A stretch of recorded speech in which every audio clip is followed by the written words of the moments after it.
Tweet केल्यानंतर कोहम पुनर्वसन केंद्र या ठिकाणी त्या महिलेला आपण ऍडमिट केलं होतं.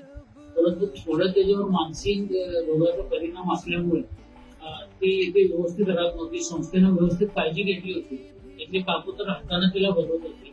परंतु आज तिला पुढील उपचारासाठी दुसरीकडे म्हणजे शासकीय दवाखान्यामध्ये ऍडमिट करणं गरजेचं होतं. त्यासंबंधी आपण महात्मा गांधी पोलीस स्टेशनचे निरीक्षक आदरणीय संदीपजी शिंदे साहेब यांच्याशी संपर्कात होतो आणि सिव्हिल प्रशासन आणि रुपेश शिंदे सर यांच्या संपर्कात होतो.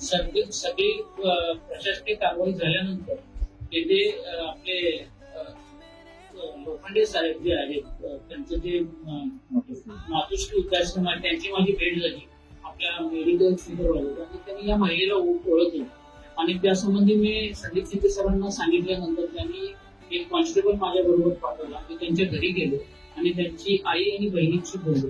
तर आता माझ्या बरोबर त्यांची आई आणि बहीण आहेत आणि सुदैवाने ते आपल्या त्या मुलीला सांभाळण्यासाठी तयार झालेले आहेत आणि तसं त्यांनी जबाब पण दिलेला आहे आणि इथून पुढे ती रस्त्यावर दिसणार नाही याची पण जबाबदारी त्यांनी घेतलेली आहे.